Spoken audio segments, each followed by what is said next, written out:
What's going on, guys? Welcome back to the channel. What we're going to do is a trade recap here. So traded quite a few tickers today, and some of them were successful at times, others just went red immediately. But overall, quite a few trades here. Had an open swing trade on GameStop, traded MNPR, traded PFMT, traded Mbrx, XPV, AMC, Tesla, etc. So we're going to go over quite a few of those trades, maybe not all of them, or we'll go over all of them and a few of them quicker than others. So let's get into it. First things first, we'll go with MNPR because why not? So MNPR was pretty straightforward. I only traded like 50 shares, so it wasn't a big position. That's why the P&L is only $33 on that one. So MNPR was a penny stock this morning that jumped up, and I pretty much just started shorting in here, and as it crashed down, I covered it. So that one was pretty straightforward. We really aren't going to touch too much on that one. PFMT, on the other hand, really should have been a win. I just pretty much psyched myself out, but ended up getting long in here for the breakup to prices of 226 to 240. As you can see real quickly, all of our resistance lines are at 230 and 240. I'll show you how we got those. First things first, let me change this over to PFMT. All right, so again, like I was saying, ended up doing a 3,000 share long position. I can't remember which candle it was, but pretty much like I said, we bought it in here. We're looking for the breakup to go all the way to, again, 230 or 240. Those were our price targets. As you can see, it kind of chopped around for a little bit, so eventually I'm like, you know what, forget it. So I took it off, ends up breaking up, which, whatever, is fine. I'm more or less happy that we're able to pick the price targets accurately. So let me show you how we got those. Screen on the right, go there. So when we were looking at getting long on PFMT, we were trading just below a half deviation on the day. So essentially these two lines right here that I'll make green, these two lines were pretty much the halfway resistance, if you may, or the intermediate resistance, but not the big resistance. Okay, so intermediate resistance is really what it was, this green line here. All right, you can see there's a dotted line. And just above that, you have this solid green line on the right screen, which is actually mapped off as a red level here on the left screen. So if we zoom in, you'll see that, this price is at 233, 231 or whatever. And that's where the red line is here. And if we scroll up and change this to a daily chart on PFMT, you're going to see that the next level up is this blue line, which was around the 240. And then you can see we went right up to about 242, 243 almost, and then it sold down. So at the end of the day, the way this really looks is when PFMT was trading here in this wedge pattern, okay, we were just below a half deviation resistance, which usually isn't that strong, so better chance it could actually break. We got long, failed to hold through the push, and then we broke the half deviation level and pushed up to our longer term trending levels, which were at 223 and 240. So other than that, that's pretty much the entire trade there with PFMT. So cut it for a loss of like 179 bucks. Next one is Mbrx, which we traded 2 times, one successfully, one unsuccessfully. So for anybody who is trading this today, let me put it this way. This candle here, this candle that dropped from here down, happened in basically the blink of an eye. As soon as this candle opened, it pretty much shot down to there. So somebody with extremely big size, or a couple people with extremely big size, were all going long into this move looking for it to break up. I was too. So we got long on one of these pullbacks, and then as the candle went green, we could have sold for a small profit. We wanted a little more. Candle pulled back. We waited for the next candle to open. Blink of an eye, snap down. So that means players that are trading 20, 30, 40,000 shares, those sort of players, they pretty much got stopped out here. They thought they were going to break this out, and then they all had to pretty much market order out all their big positions, and that's really what caused this big sell-off here, was all the big players that were buying 20, 10, 15,000 shares. They got caught on the opposite side of the move. The shorts beat them out, and they tanked the market. So I ended up getting caught in this and losing about 500 bucks on the drop. I think I had like 1,100 shares or something, and then when this dropped out, I lost like 480 bucks. So pretty much bought here, got taken out all the way down to here. in like a second, which is what it is. That can happen from time to time. So welcome to trading. So then what we ended up doing later to get a little bit of money back on the stock is I ended up doing a 2,500 share short here and then covering the low of this dip. So pretty much waited for this to go up into what I had identified as resistance marks, and I'll show you how I got those, which were actually these green levels. So I'll change these to red and I'll show you why. So at first, these green levels were support. So that's why we had them green. You can see in the beginning of the morning, we came down to these levels and then we bounced away and broke up. That's because they were support. Then as they got broken below, they would become, resistance marks. So let's put those on. Edit properties, we'll change that down to red. Okay. So then I ended up doing a short here and covering in this low on Mbrx and ended up making like $250 or something. So I took my loss on Mbrx down from like 450 to 140. All right, so if you go to the screen on the right, I'm going to show you how we got those levels. So let's delete them all. All right.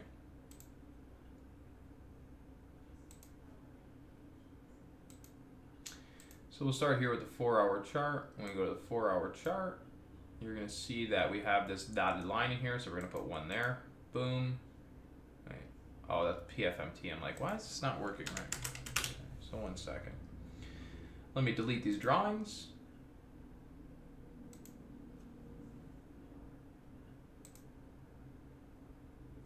All right, so this is definitely a little confusing for some, I know, but it's the accurate way and I'm trying to show it to you.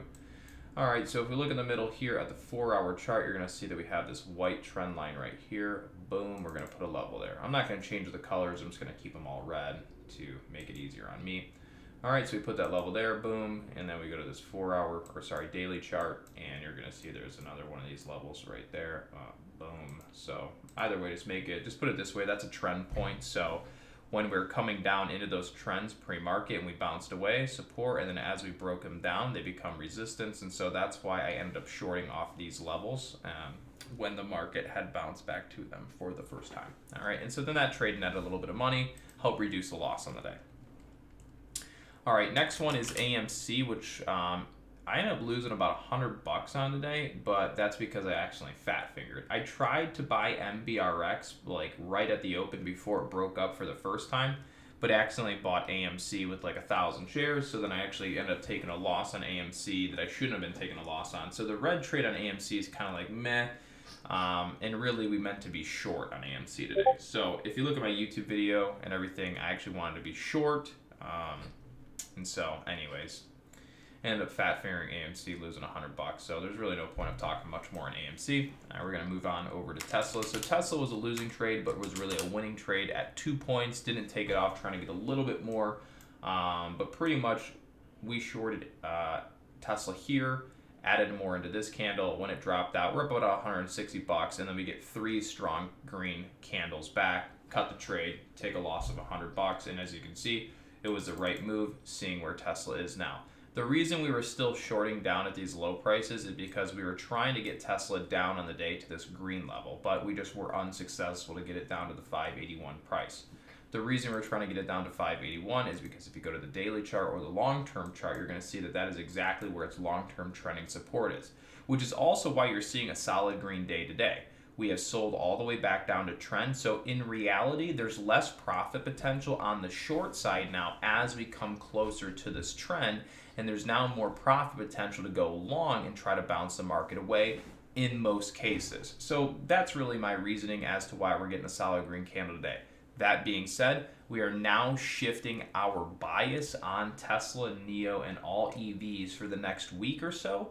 5-6 days to long bias, because we're seeing what sort of aggressive buying we're getting today, and that's because we're starting to get down into these low buying points on Tesla and the EVs once again. So anyways, that was how we accumulated a loss on Tesla today.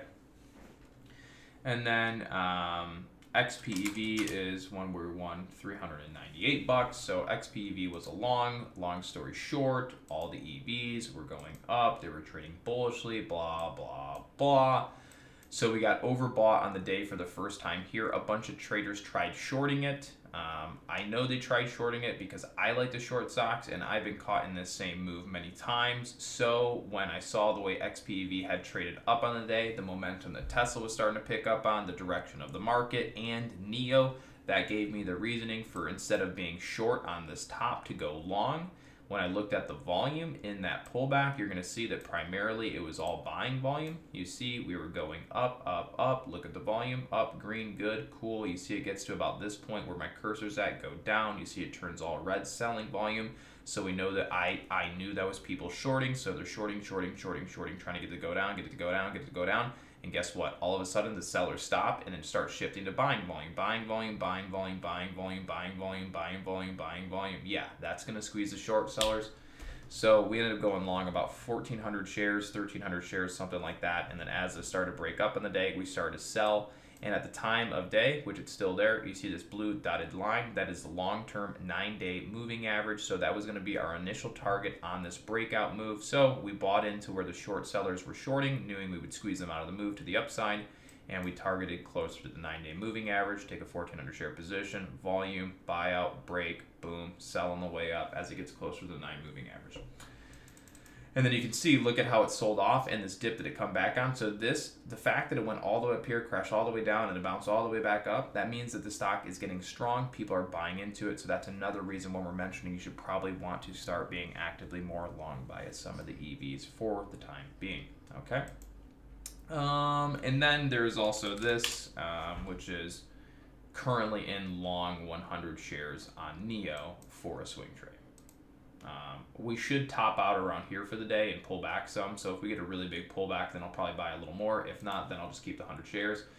And I'll talk to you guys about that. So what we're looking for right now, well, I'll show you. See how this trend is right here? We're just holding that trend, holding that trend, holding that trend. That's why we're long on NIO now, is because we watch the market come down to the trend, hold trend, hold trend, hold trend, hold trend, hold trend, break away. So we're adding long, and we're going to look for the markets to retrace back up to prices of 43.20 on NIO as our big target, and as our very, very minimal short target that's easily obtainable. We're only looking for a move to 38.50 is the first move that's probably going to happen overnight or by tomorrow or in a day or two. And then if it goes to 43, that's going to take a little bit longer. So all in all, that's all the trades we did for the day for the most part. Hope you guys liked the video. Hope you learned something new. That being said, I'll see you guys in the next video. Take care.